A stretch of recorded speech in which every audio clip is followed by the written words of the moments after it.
review of my my Subaru Ascent, which I bought to replace a two-wheel drive Honda Element. That's the Honda reference. So there's a lot of dealers reviews out there. There's a couple of owners reviews now, but not too many. So I thought I'd make one. I wanted to put about 1,000 miles in first, and we're at 1,500, so now's the time to make it. Alright, so the first thing is, I'm mostly going to be talking. I'll walk around just to give you some different visuals. Like I said, we had a Honda Element which lasted 15 years. Hondas are great cars, make no mistake. And we wanted something a little bigger to replace it. And the requirements we had were, we wanted 3 rows, and we wanted it to be all-wheel drive or four-wheel drive. Wanted it to be as affordable as possible. Basically, once you get into the 3 rows, though, you're gonna have to pay some money. We wanted it to be reliable. Subarus have a great reputation for reliability. We wanted it to be not necessarily a rock crawler, but we wanted it to have some off-road capabilities. I also wanted to eventually get a camping trailer, so I wanted it to have a good towing capability. And most of all, we have a child that's got some medical issues. We live up in the Grand Canyon area, so I wanted something that was safe for my wife and our child to drive into Flagstaff, which we have to do fairly often. That's an hour-and-a-half ride through some mountain passes and snow and stuff, so I wanted a vehicle to handle that. So the competition, basically, there's all sorts of great vehicles in this niche or segment, as the professional reviewers call it, and I don't think you're going to really go wrong at this point getting anything. You got the Mazda CX-9, Honda Pilot, Ford Explorer, VW Atlas, Chevy or GM Traverse, the Acacia, I think, has a 3-seater. Any of these vehicles at this point are fairly reliable. Obviously, some are better than others, but all of them are going to be more reliable than, say, something you would have bought 10, 15 years ago. All of them have unique little slight edges here and there. All of them are great rides. It just depends on, what your preference is. And for us, the Subaru won out. Why is that? The premium trim of the Subaru is a really good value. Base trim is actually a really good value too, but those are harder to get on the dealer lots. Those start at like $33. This one, I think we got for roughly about $35K, but by the time we get off the lot with financing and all that, I think over the life of the car loan, it's closer to $46. So keep that in mind when you're buying a new ride. They're going to be expensive, and the sticker price or whatever price you haggle down to is going to be much higher by the time you get it out of the door. Subaru has a great reputation for being reliable cars. 200K miles plus on them is pretty common. They have really good resale value, which for us I think is a good thing. I won't say that the new and cool factor didn't play a role. We'd been looking at Subarus for a while, and this is the newest one, so that did play a factor, a little bit of vanity. There's me. Here's the cockpit. I liked it. One of the best things about it is it's got a really smooth ride. These seats are really comfortable, and the cockpit, or where you sit, is really laid out.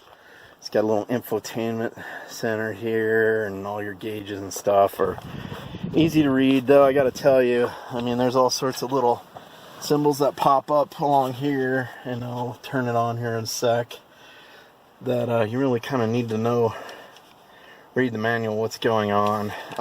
Another factor is the turbo. I thought might be better. We're at higher altitudes here. We're getting close to 7,000 feet. Going to Flagstaff and stuff, we're up to over 8,000 feet at times. So I thought the turbo might do better as far as gas mileage and stuff. So that's kind of why we went with the Ascent. There is some risks, though. I'll show you the back seat. I got a bunch of stuff in it. Yep, you folks with the little car seat and the soccer ball. So there's the back area, folded and unfolded. It's a little bit crunched in here, but not too bad. Talk about more of that in a minute. Like I said, I'm really happy with the choice. The main best benefit when you're comparing the Subaru to other rides, I think, is that it's got a really smooth ride. And I'd like to think of myself as some kind of, bad arse mountain man, whatever, but majority of the time this vehicle is just going to be going to get groceries or run errands. So I didn't need something that was like super off-roadish. And I'll splice in some off-road footage here, but just going through the local forest trails that are fairly well graded. There's some ruts and stuff. This thing handled it great. I mean, we were cruising along 35, 40 miles an hour. It's probably too fast. And it handled it great. In fact, it was so smooth, my son was in the car seat back here, and he fell right asleep. So that's how smooth it was. It's just a really smooth car to ride. I think the ride is probably the best out of all your competition. So that kind of sealed it for us. All right, go around and I'll start it up. Here's some annoyances I have with the ride. Overall, I'm very well pleased with it. But there are some little things about the Subaru that I don't like, and I'll get into those. I'm breathing a little heavy. I got a cold, so apologize for that. First annoyance, the fob. In my pocket, I usually have a bunch of stuff, and I'm constantly accidentally hitting these buttons. This one pops the trunk, and that's a problem because I've come out later, in the morning. It's been open all night, and I'll be walking along, and sometimes I hear beep beep, and this could just be my problem because I'm coming from a car that had this and a key. Actually, my Honda just had a key, real small, no real issues with having things in your pocket. This thing's pretty big though, so it's easy to press buttons. So I would just be aware of that and deal with it however you think it should best be dealt with. This is more of a bigger annoyance. All right, I'm gonna start it up here. Now this you have to be careful. Oh, this is funny. Check that out. Let's do this annoyance first. All right. So this screen is really cool. It's I think it's 8-inch infotainment system. Basically kind of like an Android derivative. I'm not sure it actually is, but that's kind of what it's like. But the thing is, if you're looking up here driving, and you go here to start fooling around with music and stuff, your attention's going to be like 99% here. It is a distraction. And I wouldn't say it's a deficiency with the Subaru. They just gave you this capability, but you really need to be careful about not letting your mind get stuck over here when your mind should be up here. And I've noticed myself doing it. It's really easy to add channels to this bottom thing. You basically just select a channel and hold it, and it can be Sirius or your FM radio. I've got a mix down here, and so that's not too bad. And you also have the control here where you can fool around with navigating things. But it is kind of annoying. But anyway, back to this check engine, or this engine start. You have to be careful to push it all the way in and then release it. If you kind of like when you turn it off, if you kind of just wing it, sometimes it won't turn off. And I've noticed a couple times when I hit it again to turn it off, the next time I turn it on, you got all sorts of crazy stuff going on here. It's got the check engine light, it's turning off all the safety features, eyesight and all that, and you're kind of going like, what the hell is going on? The solution is just to turn it off, wait a minute, turn it back on again. I think it's more of a sensory thing with the computer rather than an actual engine problem, because it all clears out. That's kind of annoying, minor thing. By the way, I'll do this real quick. Here's your controls for some of the eyesight features. My wife really digs the adaptive cruise control here. You hit it and then you shift it up 5 increments of 5 or down 5 increments. You can also change the distance in which you follow cars here and here, I believe. she digs it. I'm not really a huge cruise control guy. I'm a control freak, and if I worry that if I put it on cruise control, my mind wanders, but that's a separate issue. That's got nothing to do with the car. Here's your lane assist. Lane assist to me is freaky. There's lane departure warning and lane assist. I like the lane departure warning, but the lane assist kind of almost self-drives the car a little bit. And it's pretty trippy if you're not used to that when you first get in. You start drifting down a lane, it steers you back, which is kind of crazy. Anyway, heated seats, here's your AC controls. You know, the professional reviewers are going to talk about soft touch plastic and all that stuff that you and I don't really care about. It's interesting to them. Basically, all I care about is it comfortable, is everything well laid out. There's a lot of stuff that can go on here, all sorts of symbols and stuff, so I'd read the manual and figure all that out. I mean, it's not anything big. Another cool thing that I do like is this auto vehicle hold. So when you come to a stop, if you're driving it, it essentially puts the car into like almost as if it was in park, so you can take your foot off the gas even though you're still in drive, and it'll stay, you know, set until you give it a little gas and then it releases. That feature is actually more useful than you think it would be. Another thing too is just talking about power. Well, hold on, let me see if I got through all my annoyances. The fob, screen distraction, engine on and off, parking brake. Gotta be careful with this dude. You push it down with your foot on the brake and it'll engage. But if you forget, and I did forget once, this thing has more than enough power to just zoom on through and you won't even realize it's on. But you will get all sorts of crazy stuff going on here. Eyesight goes off, lane departure goes off, and you'll be wondering what the heck's going on. Luckily, when I did it, I wasn't driving that far. You know, so it wasn't a big deal. It was like 100 yards before I figured it out. But just kind of be aware of that. A minor annoyance. The other annoyance is I'll just get out and walk there. I'm going to turn the ride off. Again, full push. Alright, here's the back lift gate. You press the little button and it lifts up. Right, here's what it looks like from the back. You know, fairly roomy. Another thing to think about though is Subarus are known as dog cars. This one, you know, you easily hold dogs back here, especially with this down. Or is it? I think I got it. There we go. You know, you can throw dogs in here, but there is kind of a step there, and you know, this thing's fairly high off the ground, so you've got steps here and there. Not a big problem, but if you got an older dog, definitely don't want to come in through the back here. So, you know, my Honda Element, which I'm coming from, was the ultimate dog car. It was pretty low to the ground, and back here was all flat.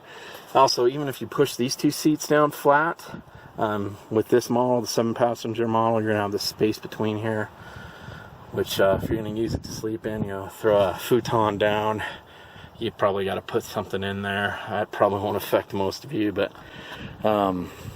yeah. So towing's great, 5,000 pounds of towing. That's awesome. Why I bought it. So let me go back to my paper here, see if I left anything else off. You know, but it's comfortable. It's pretty warm. You've got different AC and, you know, back, front, left side. You know, everything's good. So I think I got everything that I wanted to say. Hopefully this will give you some insight if you're thinking about getting one.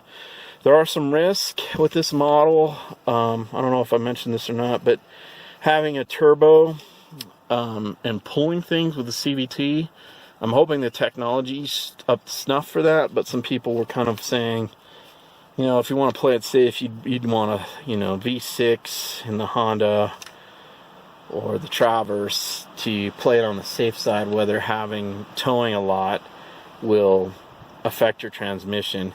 So far, people on the forums have said, you know, there's no problem towing. It's actually got a bunch of stability assist features, which really make towing a breeze, but it's too early to tell to see if the towing actually does damage to CVTs if your transmission, if you're doing it a lot.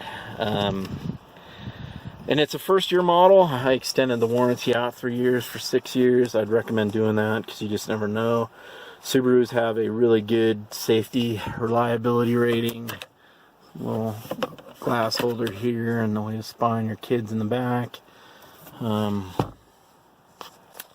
So I wasn't too worried about it. When I got my Honda Element, it was the first year and it was a great car. Second and third years, when they tweaked it a little bit, would have been a little bit better. I assume that'll be the case with the Ascent 2, that they'll make some minor tweaks to it. And so if you want to wait a year or two, I mean, there's the whole debate about getting a new car versus a used car.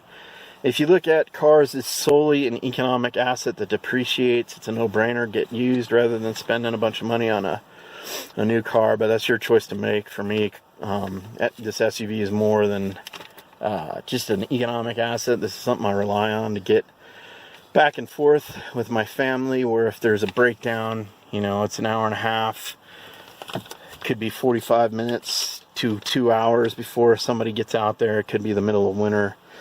So I wanted something that is fairly reliable. And if I got, you know, a 5-year-old used cars, you know, cars, SUVs, trucks nowadays are so much more reliable than they used to be. So you'd probably be okay. I just didn't want to mess with it. Plus, I rarely spend any money on anything cool. And probably getting something cool that was in the $500 price range rather than the $45,000 price range might have been brighter. But you know, I wanted a decent car. I plan to drive this thing to the ground, hopefully getting 15 to 20 years out of it, at least 10. And I just wanted something that was like a, you know, just turn on the key and go and no issues. So I think, you know, all cars require maintenance, but I think this will be pretty close to that. Whole debate about whether to use 87 or higher octane. I'll just mention this since this is a big topic on the forums right now. Subaru says 87 or higher. Subaru, direct from Subaru, is the only reason they put or higher is because some states don't have 87. Some states have base 85, like Colorado, I think maybe Utah, octane. And the engine is designed for 87. So if your choices are that, you want to go higher, like, you know, 91, 93, whatever. But according to Subaru, you're really not going to gain anything by going over higher octane. Now, I follow the Subaru forums, and they're talking a lot about should you use premium or not. And there's a lot of people on there that said, oh, I just put premium in it when I got it, and then just for testing it out, I went back to 87. I dropped down to 87, and it ran really bad, so I went back to higher octane.